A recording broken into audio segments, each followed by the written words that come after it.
I'm here with Dan Adler, partner of AdTay Ventures. Dan, thank you for being here. Sure, thank you for having me. So what role do you see AI playing in the future of work? So the future of work is really interesting and something we've actually spent a lot of time thinking about. And what we've seen COVID do is really accelerate trends that we've seen happening for many years. So I think there is a move to shared working spaces, there's a move to flexible working, so a hybrid between working from home and working in offices. And key to enabling all of that is the AI infrastructure. So it will be partly workflow tools which will enable it, there will be communication tools, but ultimately a lot of the menial tasks that we have within the workplace, if we can use AI to supplement the work that we are doing, and that will really turbocharge our ability to both work from home, but also focus on the more high value tasks that are important to us as businesses, as entrepreneurs, but also actually add value in terms of the economy generally. What can workers do to prepare for jobs that have not been created yet? Education. Education is key, and education in today's world comes from many different places. So traditionally we may have gone to school and university and that would be the end of our education.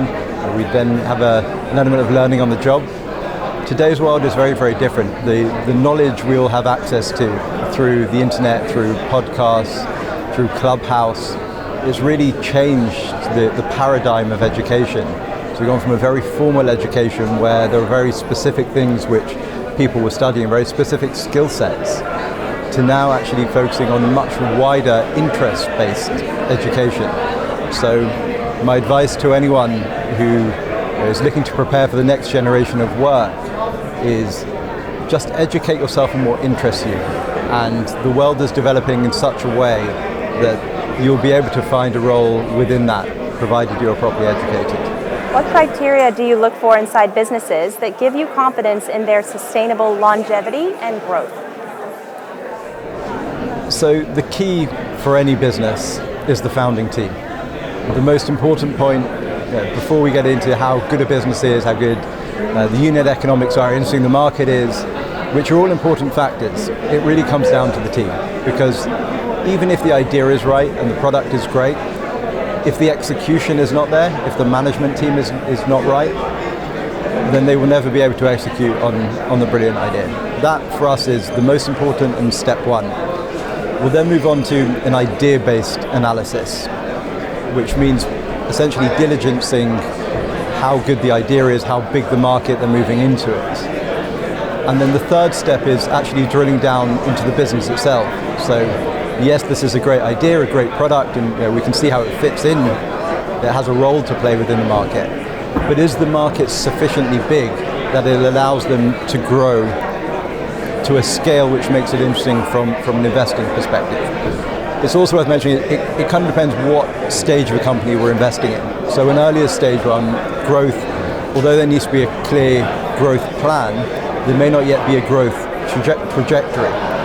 Whereas if we look at a later stage business, then the traction in the markets, the growth that's already there, how it's been achieved, how expensive is that growth, what's been reaction of the people who are using the platform or the product to date, that will form a key part of the decision making. How do you negotiate co-investment opportunities across disparate groups with varied but complementary interests? So for us, co-investment is at the center of everything we do. We are a family-backed investment fund focused on technology, and we're very fortunate to have outstanding access in terms of the deals that we're invited to invest in. But when we invest in a deal, we don't just look for ourselves at whether it's a good investment or not. We try and bring in value-added partners always to our deals. And so we work with some of the very largest family offices, primarily from Europe and the Middle East. And we bring them into the appropriate deals where we know it's not only of interest to them, but they can add value to the investment. So it may be an industry they're knowledgeable about, it may be connections they have, wherever we think there is added value by bringing a co-investor, it's absolutely core to our investment thesis. Dan, thank you for being here. Thank you.